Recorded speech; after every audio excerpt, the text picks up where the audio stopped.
Selamat pagi jemaat yang dikasihi oleh Tuhan Yesus Kristus, Shalom. Hari ini saya akan menyampaikan firman dengan judul Hidup yang Diubahkan. Mari kita baca Matius 2 ayat 10 sampai 12 yang berkata demikian. Ketika mereka melihat bintang itu sangat bersukacitalah mereka, maka masuklah mereka ke dalam rumah itu dan melihat anak itu bersama Maria ibunya, lalu sujud menyembah dia. Mereka pun membuka tempat harta bendanya dan mempersembahkan persembahan kepadanya, yaitu emas, kemenyan, dan mur. Dan karena diperingatkan dalam mimpi supaya jangan kembali kepada Herodes, maka pulanglah mereka ke negerinya melalui jalan lain. Saya percaya setiap orang yang mengalami perjumpaan dengan Yesus, hidupnya akan berubah. Wanita Samaria 5 kali bersuami, sekarang kumpul kebo dengan suami orang. Ketika berjumpa dengan Yesus, percaya Yesus Mesias, dia memberitakan Injil kepada orang sekampungnya sehingga mereka akhirnya datang kepada Yesus. Saulus adalah seorang penganiaya jemaat, tetapi ketika dia berjumpa dengan Kristus, dia menjadi Paulus, rasul yang menanam begitu banyak gereja dan menulis lebih dari setengah kitab Perjanjian Baru. Seburuk apapun masa lalu saudara, kalau engkau percaya Yesus, ada masa depan baik yang Tuhan akan berikan kepada kita sekalian. Perubahan itu juga terjadi dalam kehidupan orang Majus. Mereka diperkirakan berasal dari Persia atau Iran sekarang, harus menempuh perjalanan yang jauh, tetapi mereka hidupnya tidak pernah sama lagi karena mereka sudah berjumpa dengan Sang Mesias. Saudara, hari ini saya ingin ajak saudara dalam masa raya Natal untuk meneladani kehidupan para orang Majus yang membuat kehidupan mereka tidak pernah sama lagi. Apa yang menyebabkan hidup kita bisa diubah oleh Tuhan? Yang pertama, kita harus menyembah Yesus dengan bersujud seperti yang diteladankan oleh orang Majus. Alkitab tadi berkata ketika mereka sampai ke rumah di mana Yesus ada, maka mereka sujud menyembah dia. Orang Majus itu orang kaya, orang berpangkat, terpelajar, tapi mereka rendah hati bersujud kepada dia. Alkitab berkata, berbahagialah orang yang miskin di hadapan Allah, orang yang rendah hatinya, karena mereka akan memiliki kerajaan sorga. Alkitab juga berkata, Allah menentang orang yang congkak, tapi mengasihani orang yang rendah hati. Pada waktu orang Majus bersujud ke bawah kaki Kristus, itu adalah pengakuan bahwa Yesus adalah Raja, penguasa tertinggi di dalam kehidupan. Dan kini kita juga mengenal Yesus sebagai Juru Selamat dunia yang melepaskan kita dari penghukuman neraka, membawa kita dalam hidup kekal sampai selama-lamanya. Matius 1 ayat 21 berkata, ia akan melahirkan anak laki-laki dan engkau akan menamakan dia Yesus, karena dialah yang akan menyelamatkan umatnya dari dosa mereka. Yesus Raja, Yesus Juru Selamat. Queen Victoria dari Inggris satu kali pernah menghadiri sebuah konser oratorio dengan judul The Messiah yang dipimpin oleh G.F. Handel, seorang komposer terkenal. Dan salah satu lagu yang utama adalah Haleluya Chorus. Haleluya, haleluya, haleluya, haleluya, haleluya. Nah, ketika lagu ini dikumandangkan, Ratu Inggris mencopot mahkotanya, meletakkan ke bangku di sampingnya. Dan ajudannya berkata, kenapa Ratu? Ratu hanya berkata, aku merasa tidak layak memakai mahkotaku ketika Yesus diagungkan sebagai Mesias, sebagai Raja yang diurapi. Itulah sikap yang kita juga harus miliki dalam kehidupan. Segala hormat, kejayaan, kekayaan kita harus letakkan di bawah kaki Kristus. Karena dia adalah Raja segala Raja yang layak memimpin kehidupan kita. Dan kalau engkau percaya, engkau tidak binasa, melainkan beroleh hidup yang kekal. Tahukah saudara apa lukisan yang paling mahal di dunia pada masa kini?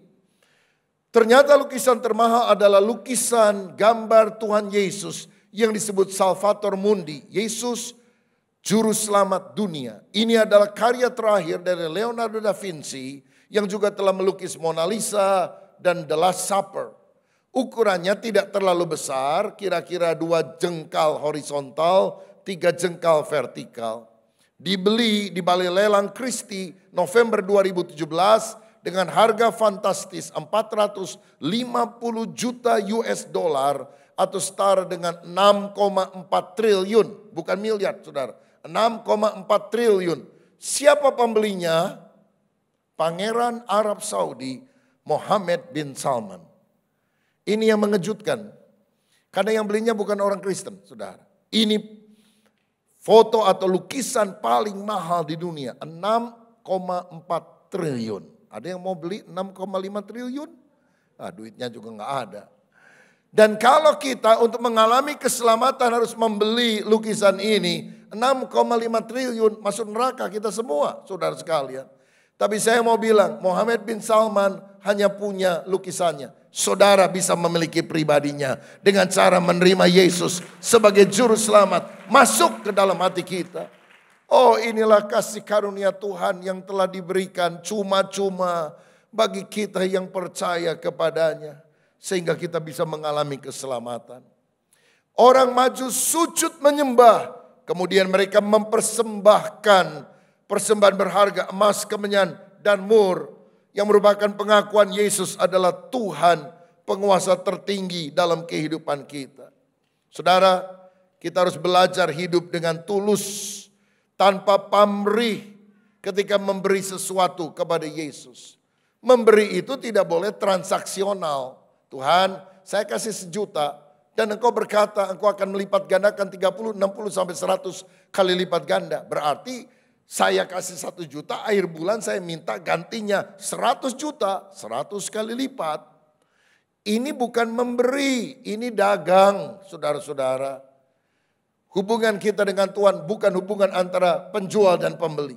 Hubungan kita dengan Tuhan adalah hubungan anak dan bapa. Kita anak Tuhan mengasihi Bapa karena Bapa pertama-tama yang telah mengasihi kita.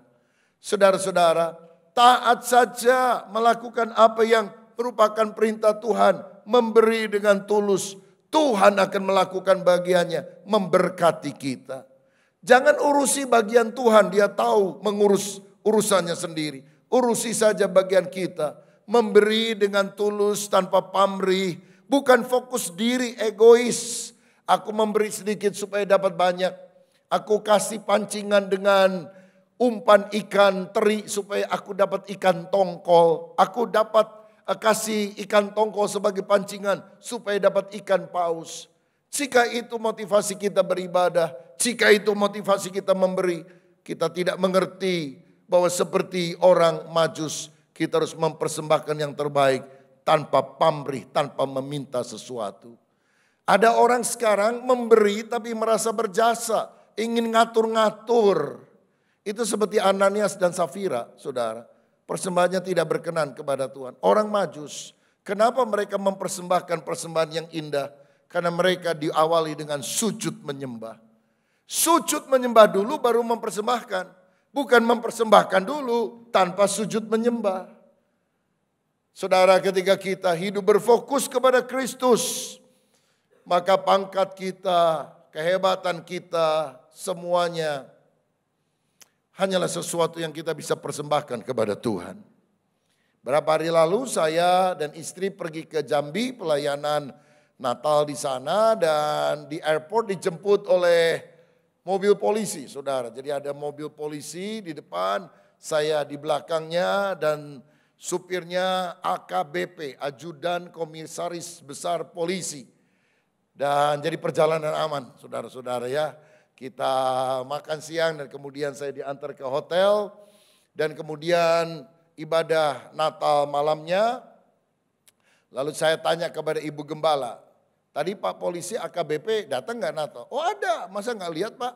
Tadi di bagian belakang tuh, bagian gotong-gotong kursi karena jemaat banyak hadir jadi siap-siapin kursi. Dan dia nggak pakai baju polisi lagi, dia pakai baju secara umum saja. Oh pantesan saya nggak lihat. Ya, kalau AKBP kan lumayan, sudah perwira menengah, saudara sekalian. Punya anak buah, jadi anak buahnya 2 di depan, dia menyetir mobil bersama dengan saya. Tetapi ketika dia datang ke gereja, tidak lagi ada pangkat, kehebatan manusia. Karena kita semua adalah hamba dari Yesus Kristus. Satu-satunya yang patut dimuliakan adalah Tuhan. Harus sujud menyembah Yesus, baru mempersembahkan hidup kita apapun untuk kemuliaan namanya. Nah, saya mau katakan dari sini kita belajar bahwa orang yang berjumpa dengan Yesus hidupnya berubah. Dia punya kemurahan hati. Karena kemurahan hati adalah tanda hati yang sehat. Kemurahan hati adalah tanda bahwa kita sudah diubah dari hati yang serakah, egois. Memiliki hidup yang bermakna, berdampak karena memberi.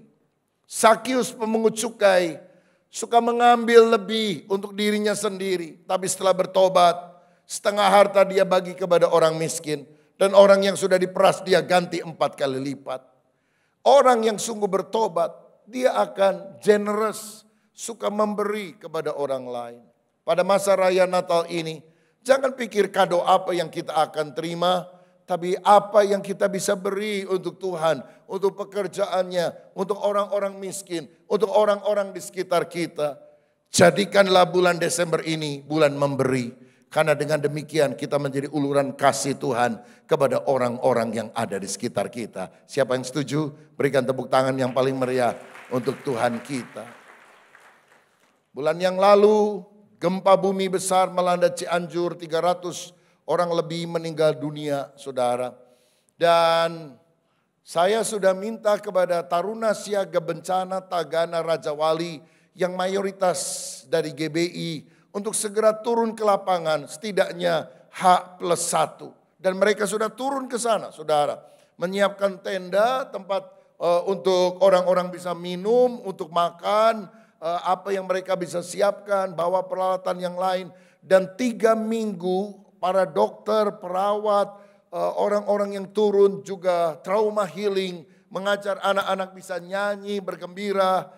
Pasca pandemi itu 3 minggu setiap hari berganti-gantian, baru kembali hari Jumat yang lalu dan mereka melayani. Saudara, kemudian saya kunjungi mereka berapa waktu yang lalu di posko GBI yang ada di sana, karena kita buka beberapa posko, salah satunya di GBI di Cianjur, ya. Dan masyarakat datang tidak memandang agama apapun, karena kita bisa berbeda iman tapi satu dalam persaudaraan sebagai bangsa Indonesia. Dan saya tanya kepada para relawan, saudara-saudara, karena kita juga dibantu dari relawan dari Jawa Timur, ada 6 orang dokter dari Surabaya yang kerjasama juga selain dari Jakarta dan tempat lain. Saya tanya, itu gimana itu? Saya lihat ada pakaian pantas pakai yang dibuang-buang orang jadi berserakan seperti sampah. Dan mereka kasih penjelasan, Pak, kita lihat juga 2 sisi ya. Karena ada yang naik mobil, lalu kemudian dari mobil itu dia lempar. Nih baju, blok begitu. Orang-orang yang ada di penampungan itu merasa kita memang lagi ngalami musibah. Tapi kita juga bukan orang yang terhina seperti itu, yang dilempar-lempar seperti itu katanya. Dan waktu mereka periksa ada beberapa bajunya itu yang memang jelek benar, saudara. Ada yang robek dan sebagainya.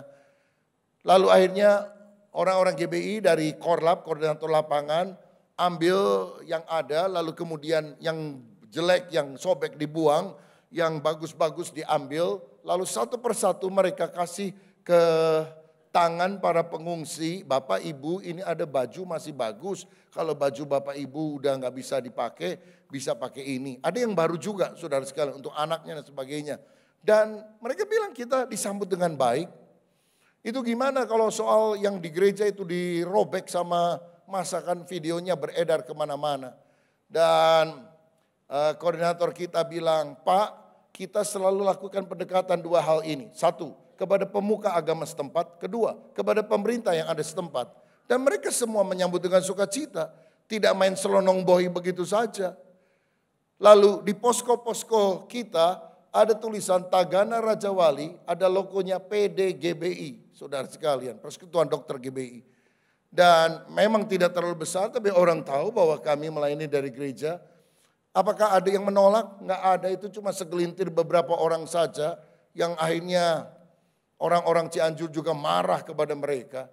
Tapi kami disambut dengan sukacita. Dan kita bersyukur pada hari Natal atau menjelang Natal, kita juga tetap bisa menyalurkan bantuan kepada mereka semua. Termasuk bantuan dari GBI Tasikmalaya tentunya. Saudara, karena inilah panggilan Tuhan dalam hidup kita. Belajar berkemurahan hati, memberi berkat bagi orang yang ada di sekitar kita. Jadi apa yang kita harus lakukan supaya hidup kita diubahkan? Sujud menyembah Yesus, menjadikan Dia yang utama. Dan memberikan yang terbaik, tanda kemurahan hati kepada orang yang memerlukannya. Yang kedua, hal yang kita harus miliki seperti orang Majus adalah memiliki sifat ulet. Tahukah saudara bahwa para Majus ini menempuh perjalanan yang panjang, kira-kira 2.200 km dari Persia ke Bethlehem.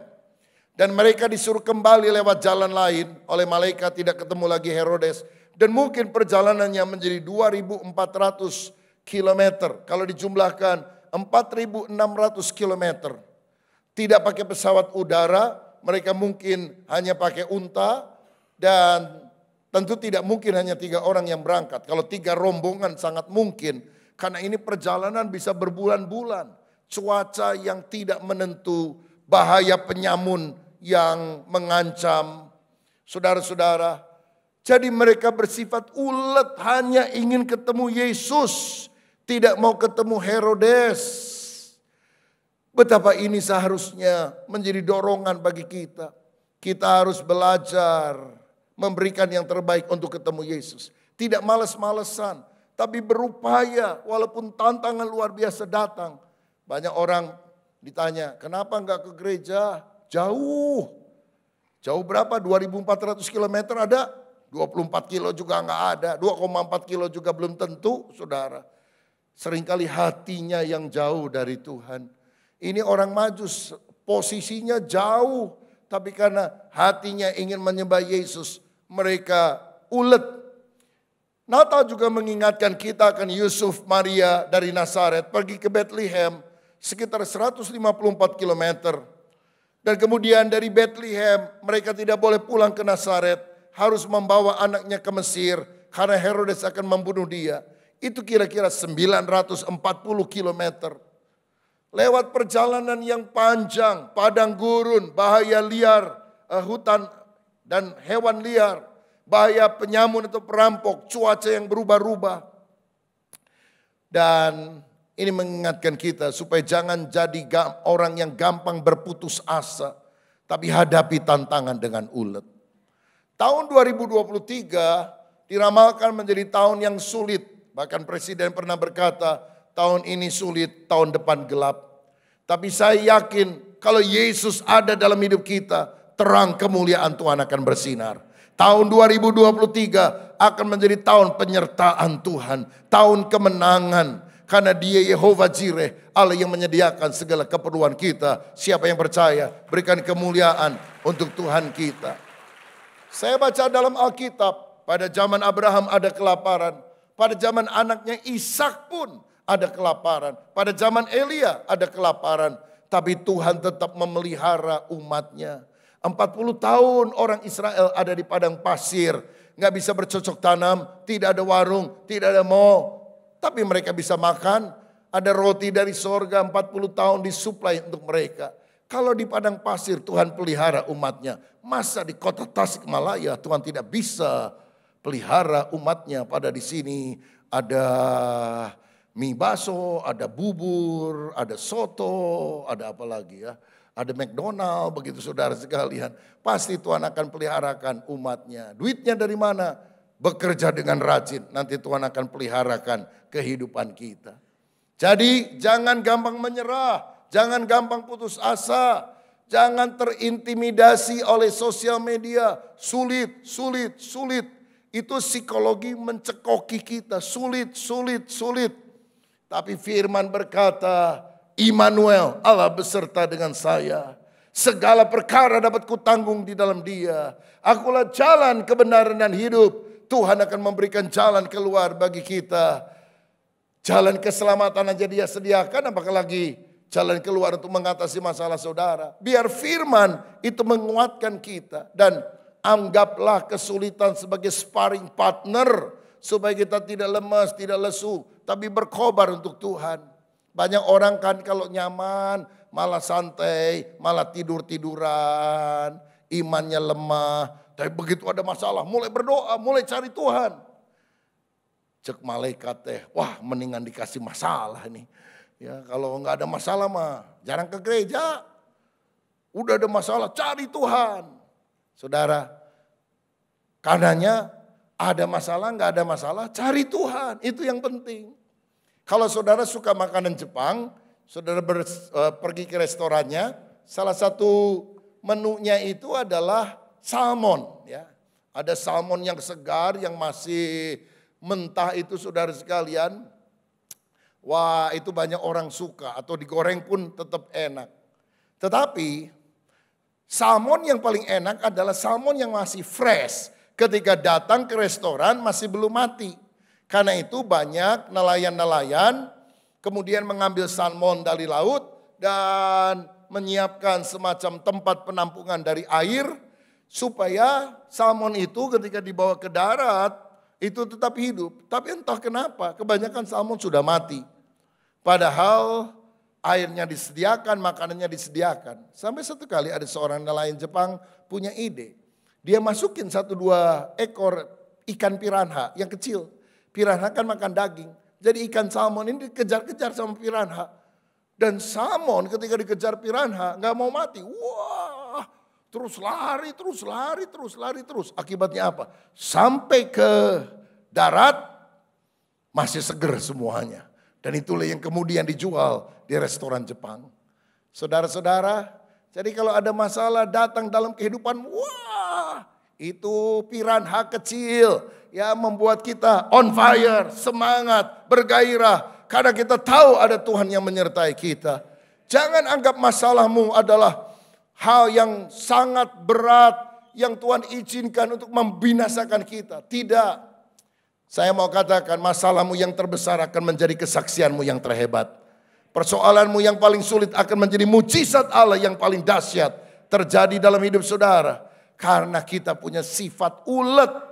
Tahun 2023 sebesar apapun tantangannya.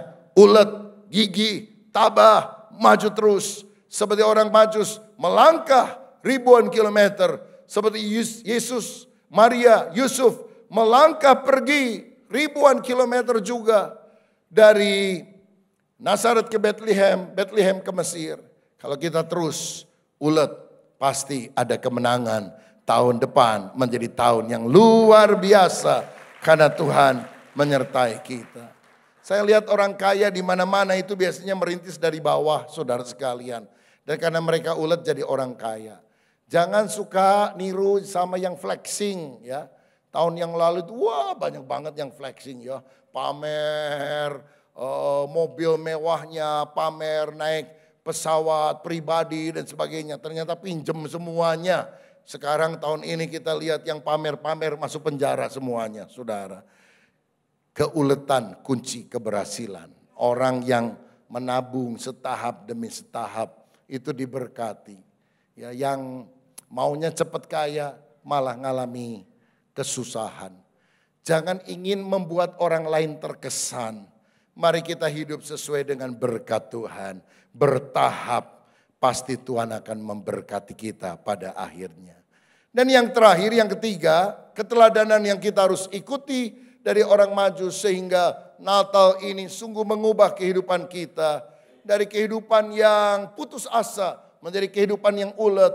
Dari kehidupan yang berfokus kepada diri menjadi sujud menyembah Yesus. Dari kehidupan menurut jalannya sendiri, mau-maunya sendiri. Orang Majus menempuh jalan lain. Maka pulanglah mereka ke negerinya melalui jalan lain. Jalan yang berbeda dari jalan pertama. Pertama ketemu Herodes. Jalan kedua nggak mau lagi ketemu Herodes. Yang merupakan lambang gambaran daripada orang jahat, daripada si iblis. Yang berusaha untuk membinasakan hidup kita. Setelah Natal ini hidup kita mesti berbeda. Tidak mengikuti permintaan Herodes, hawa nafsu dunia. Tapi taat kepada firman. Karena orang yang berjumpa dengan Yesus, hidupnya tidak akan pernah sama lagi. Perubahan itu seringkali ditulis dengan metamorfosa. Berubahnya seekor ulat jadi kepompong, jadi kupu-kupu. Dan ternyata metamorfosa itu adalah istilah yang ada di Alkitab.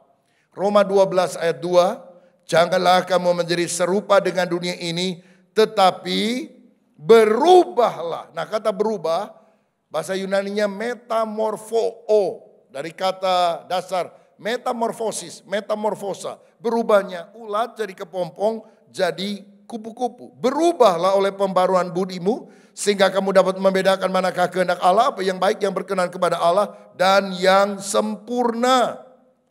Saudara, ada perubahan yang Tuhan mau kerjakan dalam kehidupan kita.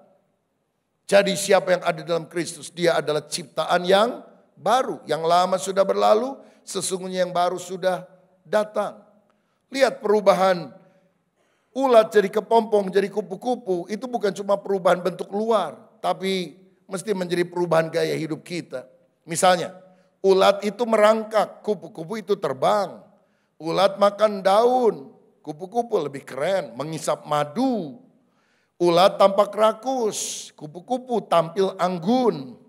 Ulat bergerak lambat, tetapi kupu-kupu terbang. Tapi siapa itu kupu-kupu? Ulat juga yang telah mengalami proses pembentukan melalui metamorfosa. Hidup kita sebelum diubah oleh Kristus menjijikkan seperti ulat. Tapi kalau diubah oleh Kristus menjadi indah bagaikan kupu-kupu yang lucu. Boleh lihat kiri kanan saudara, perhatikan di sebelah kiri atau kananmu, ulat apa kepompong? Atau sudah kupu-kupu? Ya, ada sebelahnya ulat, kupu-kupu, ulat bulu ini mah gitu.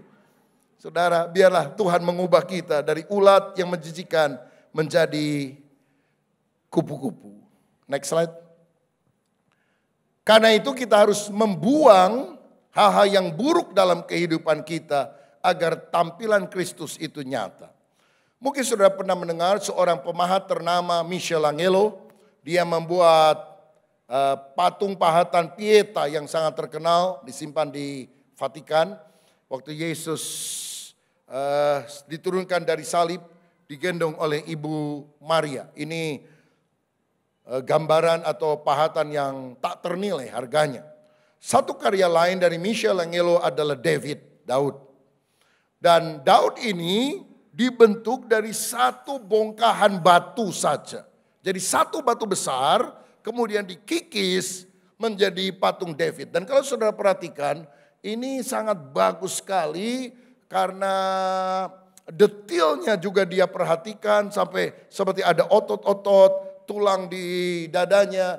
Dan ini adalah pahatan, saudara. Bukan lukisan, tapi pahatan. Waktu orang memuji Michelangelo, aduh bagus banget ini kayak orang bener. Dia bilang, sebetulnya yang bagus itu batunya. David itu ada di dalam batu ini. Saya hanya mengikisnya, memahatnya, membuang bagian yang tidak perlu. Supaya David yang bagus itu muncul. Begitu juga Tuhan ingin menampakkan karakter Kristus di dalam kehidupan kita. Hanya yang jeleknya dibuang, manusia lamanya yang dibuang, sehingga manusia baru itu muncul. Amsal 27 ayat 17 berkata, besi menajamkan besi, manusia menajamkan sesamanya. Karena itu kalau ada orang melakukan hal yang negatif, saudara tetap harus bereaksi secara positif. Waktu orang teriak, salibkan dia, Yesus bilang, Bapa ampunilah mereka, karena mereka tidak tahu apa yang mereka perbuat. Tahukah saudara bagaimana Tuhan membentuk kita? Salah satunya lewat orang yang menyebalkan. Dan orang yang menyebalkan itu bukan alat setan, alat Tuhan yang diizinkan untuk membuat saudara berespon lebih baik. Kalau mungkin istrimu cerewet, mungkin Tuhan ingin mengajar suami menjadi lebih sabar. Kalau suaminya galak yang pelit lagi, nih uang 100.000, kudu cukup 1 tahun. Waduh, beli apa 100.000 setahun? Beli kalender, cukup saudara-saudara untuk 1 tahun. Mungkin saudara harus diproses menjadi orang yang belajar mendoakan suamimu supaya menjadi orang yang lebih bermurah hati. Semua adalah proses Tuhan supaya gambaran Kristus di dalam kita lebih indah. Yang perlu itu yang jelek jadi baik, saudara-saudara. Bukan sebaliknya yang baik jadi jelek. Saya berdoa sehabis Natal ini karakter kita makin hari makin baik. Bukan karakter kita makin hari makin buruk. Karena pernah ada seorang pelukis namanya Leonardo da Vinci yang tadi gambarnya Salvator Mundi atau juga Mona Lisa. Dia pernah menggambar The Last Supper. Dan dia lukis ini beberapa bertahun-tahun dan dia gambar 12 murid Yesus dan dia gambar juga Yesus. Dia agak kesulitan cari model Yesus. Siapa ya yang orang penuh dengan belas kasihan, yang pemurah. Dia cari dari gereja ke gereja yang lain. Sampai akhirnya dia temukan satu orang pemuda namanya Pedro. Dan dia bilang, maukah kamu aku jadikan model lukisanku? Oh mau. Lukisan apa? Yesus. Dia merasa bangga sekali. Jadilah gambar model Yesus. Tetapi kemudian Leonardo agak kesulitan, saudara, untuk menemukan model yang lain. Yudas Iskariot. Dia cari bukan di gereja, dia cari di pasar-pasar, dia cari ke penjara-penjara. Orang yang mukanya paling culas, yang paling jahat. Siapa kira-kira? Hampir 3 tahun gak ketemu. Sampai satu kali dia lihat ada seorang pemuda yang kelihatannya nyebelin banget wajahnya. Dan dia bilang, anak muda maukah kamu kujadikan sebagai model lukisanku? Mau, asal kamu bayar aku mahal. Oke. Mau dijadikan apa? Model Yudas Iskariot. Kaget orang muda ini. Hampir nangis dia. Dan dia bilang, apakah engkau lupa 3 tahun yang lalu engkau pernah meminta aku menjadi modelmu. Model Yesus. Tapi kenapa engkau datang lagi minta aku jadi model Yudas Iskariot. Ternyata dia Pedro yang dulu, saudara-saudara. Kira-kira yang Yudas yang mana nih ya? Coba saudara pikir yang mana nih? Coba lihat kiri kanan, apalagi jangan-jangan di samping saudara tuh. Gambar Yesus apa gambar Yudas? Saya berdoa supaya kita bukannya seperti Pedro yang dari baik menjadi jelek. Tapi seperti bongkahan batu yang digambar, dipahat menjadi David. Jadi jelek, bongkahan batu yang gak ada nilainya, artinya. Ketika dikikis menjadi indah. Tuhan mau proses saudara. Diajar oleh firman. Kalau gak mau taat, dihajar oleh Tuhan. Pilih diajar apa dihajar? Kalau saudara lembut hati, dibentuk sama Tuhan. Kalau enggak lembut hati, dibentak sama Tuhan. Dari mana? Bentuk apa bentak? Biar hidup kita makin hari makin berkenan. Karena ketika kita berjumpa Yesus, hidup kita tidak pernah sama lagi. Omongan kasar, stop, berubah menjadi omongan yang membangun. Pikiran jorok, stop, berubah menjadi pikiran yang memikirkan Tuhan, pelayanan, dan hal-hal yang baik. Sikap hati yang kasar, berangasan, membenci orang, berubah menjadi hati yang mengasihi, mengampuni. Sehingga lama-lama kita tidak seperti Yudas Iskariot, kita berubah menjadi seperti Yesus. Ini doa saya, kiranya Natal ini mengubah hidup kita menjadi baru. Tuhan Yesus memberkati. Amin. Haleluya.